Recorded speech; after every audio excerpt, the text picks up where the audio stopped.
She bragged about being with 3 guys on spring break, laughing with her friends while I stayed silent. But when the test turned positive and none of them answered her calls, reality hit harder than she ever imagined it could.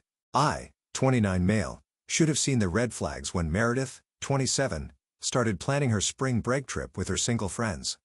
We'd been together for 2 years, living in my apartment for the last 8 months. She worked part-time at a boutique while building her influencer brand, which mostly meant taking selfies and expecting me to cover most of our expenses. When she announced the trip, I wasn't thrilled but figured a week apart might be healthy.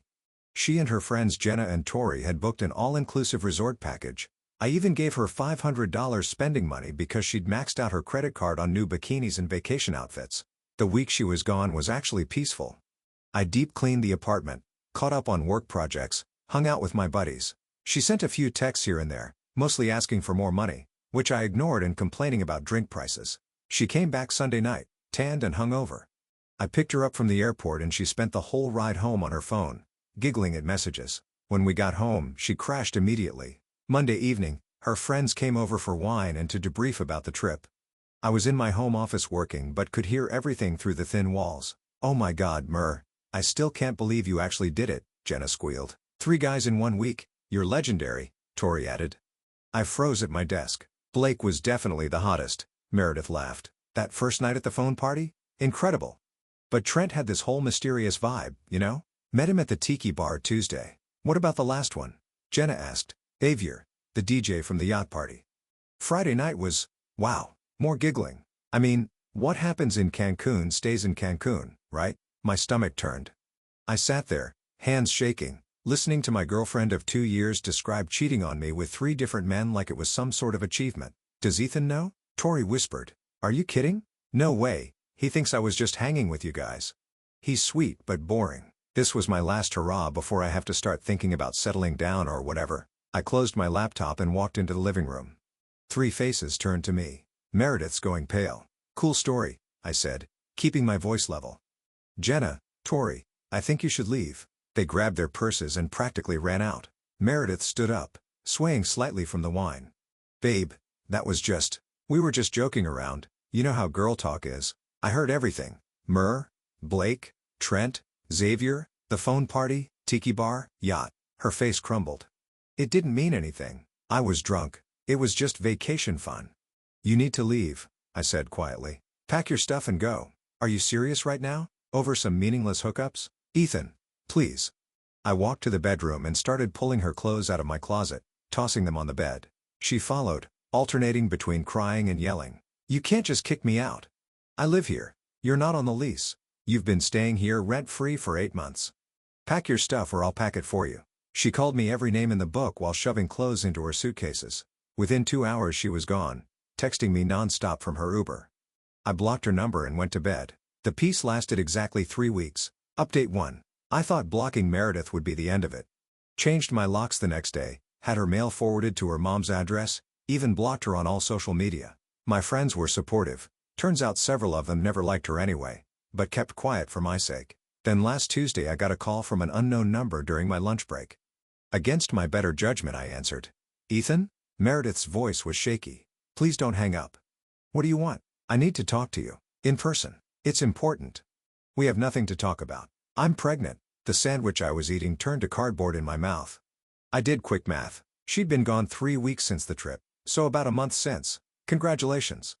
Hope one of your spring break buddies is excited to be a dad." "That's the thing." Her voice cracked. "I've been trying to reach them. Blake's number is disconnected. Trent won't return my DMs. And Xavier? I only knew his DJ name, not his real name." "Not my problem. Ethan, please. I'm scared. I don't know what to do."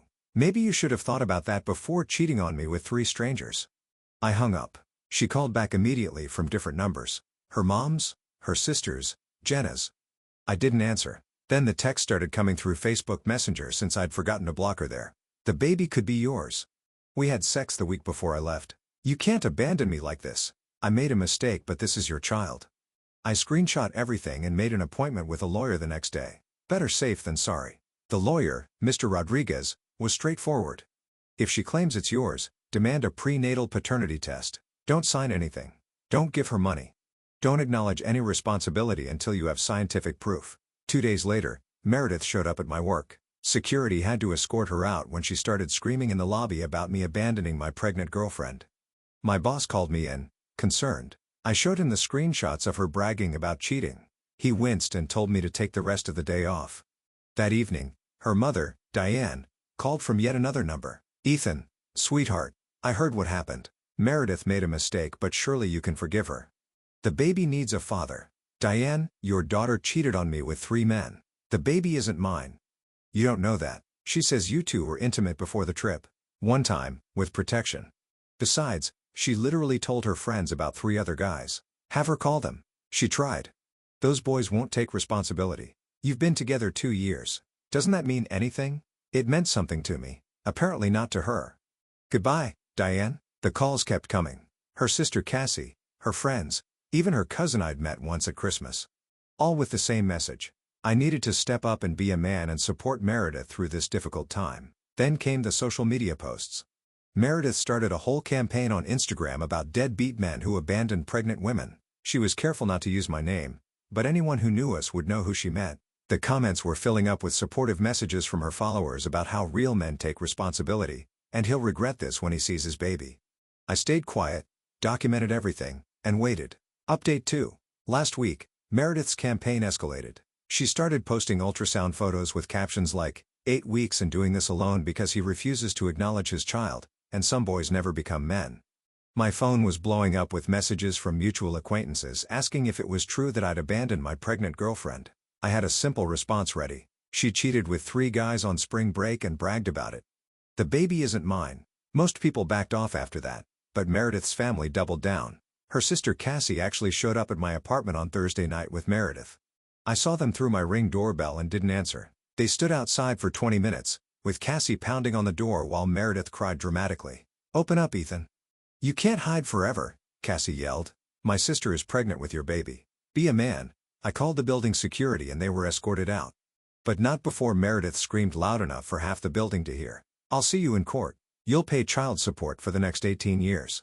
Friday morning, I got served with legal papers. She was actually suing me for paternity and child support. My lawyer had prepared me for this possibility. "Perfect," Mr. Rodriguez said when I called him. "Now we can demand a prenatal paternity test through the court. She can't refuse if she wants to pursue support." The test was scheduled for this Monday. Meredith had to pay for it up front since she was the one claiming paternity, about $1,500 that I'm sure she had to borrow from her family. In the meantime, her social media campaign intensified. She started a GoFundMe for single mother abandoned by longtime boyfriend, claiming she needed help with medical expenses and baby preparation. She raised about $3,000 before I had my lawyer send a cease and desist about the false claims. Sunday night, I got a text from an unknown number. "Hey man, this is Blake from Cancun. Some crazy chick is blowing up my Insta saying I got her pregnant. I'm married bro, please tell her to stop." I couldn't help but laugh. I forwarded the message to my lawyer. Monday came. Meredith looked rough at the clinic. No makeup, hair in a messy bun, wearing sweats. Her mom and sister flanked her like bodyguards. She wouldn't make eye contact with me. The test was simple. Blood draw from her. Cheek swab from me. Results would take 3 to 5 business days. As we left, Diane cornered me in the parking lot. "When this test proves you're the father, I hope you'll do the right thing. Maybe even marry her. Every child deserves a complete family." "We'll see what the test says," I replied calmly. Cassie scoffed. "You're going to feel so stupid when it comes back as yours. Mer told us you guys were trying to be careful, but, you know, accidents happen." "Is that what she told you? Interesting." Well, science doesn't lie. Wednesday afternoon, my lawyer called. "I have the results. You're going to want to sit down for this." My heart pounded. "Just tell me." 0% probability of paternity. You are definitively not the father. The relief nearly knocked me over. "Send me a copy." Send her lawyer a copy. Send everyone a copy. Already done. Her lawyer called 10 minutes ago. Apparently, there's quite a scene happening at their office. That evening, the text started. "Meredith, the test is wrong. We need to do it again." "Diane, those tests can be faulty. You should get a second opinion." "Cassie, you probably paid off the lab." This isn't over. I didn't respond to any of them, but I did make one social media post. My first in weeks. Just a simple screenshot of the test results showing 0% probability, with the caption, "Science doesn't lie. Best of luck to the actual father." My phone exploded. The same people who'd been calling me a deadbeat were now sliding into my DMs with apologies, and I knew something was off messages. But the best part, Jenna messaged me privately. "OMG Ethan, I'm so sorry. I tried to tell her not to lie, but she was convinced she could make you believe it. She doesn't even know which guy is really the father. Blake is married, Trent ghosted her, and she doesn't even know Xavier's real name. She's freaking out. I screenshot that too, just in case." Update 3. It's been 2 weeks since the paternity test results, and Meredith's world has completely imploded. First, the GoFundMe. Once I posted the test results, people who donated started demanding refunds. GoFundMe investigated and found she'd violated their terms by making false claims. They shut down her campaign and refunded all donors. Meredith had already spent about $1,000 of it on baby stuff and maternity clothes. Now, she owed that money back. Then came the social media backlash. All those supportive comments turned into angry accusations. Her follower count plummeted. Brands that had given her small sponsorship deals dropped her. Her influencer career died overnight. But the real drama started when Blake's wife found out. Remember Blake mentioning he was married? Well, his wife Veronica is apparently a force of nature. She hired a private investigator who found Meredith's spring break photos and videos that Jenna and Tori had posted. There was Blake, clearly visible in several, including one where he and Meredith were very obviously together at the phone party. Veronica didn't just want a divorce. She wanted blood. She sued Meredith for alienation of affection. Apparently, that's still a thing in some states. She also sent copies of everything to Blake's employer, his family, their entire social circle. Blake lost his job at some investment firm for a conduct unbecoming or something. Blake, now desperate, finally responded to Meredith's messages, but only to beg her to take a paternity test to prove he wasn't the father so he could salvage something with his wife. Meredith agreed, hoping he'd step up if it was his. Plot twist, Blake wasn't the father either. That left Trent and Xavier. Jenna, who'd been feeding me information in exchange for me not mentioning her role in covering for Meredith, told me that Meredith had hired some sketchy online people finder service to track down Trent. She found him, along with his boyfriend of 3 years. Turns out Trent was very much gay and very much drunk that night in Cancun. He agreed to a test just to shut her up, not the father. That left Xavier the DJ, whose real name nobody knew. Meredith spent hundreds of dollars she didn't have trying to track him down. She called every entertainment company in Cancun, stalked DJ forums online, even considered flying back to search for him. Meanwhile, her family was starting to crack. Diane, who'd been Meredith's biggest defender, was furious about the money she'd lent for the paternity test and lawyer fees. Cassie was getting harassed online for her part in the whole drama and blamed Meredith for ruining her reputation too. Last Monday, Meredith did something desperate. She created a fake Instagram account and messaged me. "Ethan, it's Xavier from Cancun. I heard you're looking for me about Meredith.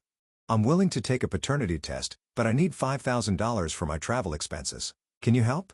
The grammar was too good and the account was created that day. Plus, Jenna had already told me Meredith was broke and trying to scam money for the baby. I reported the account and sent screenshots to my lawyer, who forwarded them to Meredith's lawyer with a note about potential fraud. Her lawyer dropped her the next day. Yesterday, I ran into Meredith's mom at the grocery store. Diane looked exhausted and about 10 years older. She apologized for everything. "I believed her," Diane said quietly. "She swore up and down it was yours, said the spring break thing was just a story to make her friends think she was cool. I spent my retirement savings helping her. And now," she shook her head. "She's living with us again. Still no idea who the father is.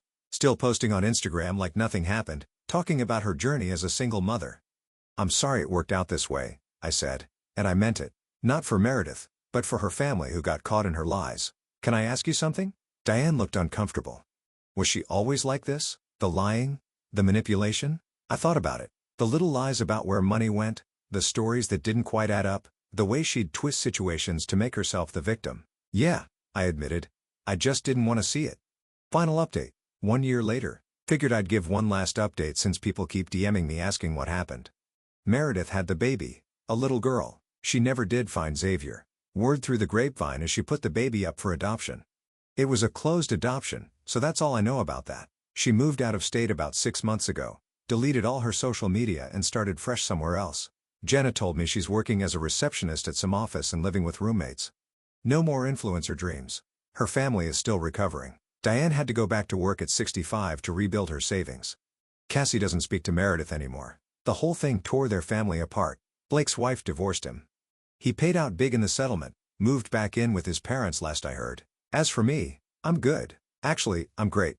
Started dating this amazing woman named Lucia about 8 months ago. She's an engineer, has her life together and thinks the whole spring break story is wild. I told her on our 4th date, figured honesty was the best policy. The apartment feels like home again. Got a promotion at work. Even started traveling. Did a guy's trip to Colorado last month. That was exactly the kind of vacation I needed. Looking back, Meredith did me a favor. If she hadn't been bragging to her friends that night, I might have wasted more years with her. Maybe even married her. Shudder. The whole experience taught me a lot about red flags, boundaries, and trusting your gut when something feels off. Also, always get a lawyer when someone threatens legal action. Worth every penny. Oh, and for anyone wondering, I did eventually unblock her number about 6 months ago. Not because I wanted to talk to her, but because I didn't want to miss any important legal stuff if it came up. She's never tried to contact me again. Sometimes the best revenge really is just living well and making them face the consequences of their own choices. That's all, folks. Thanks for following along on this wild ride.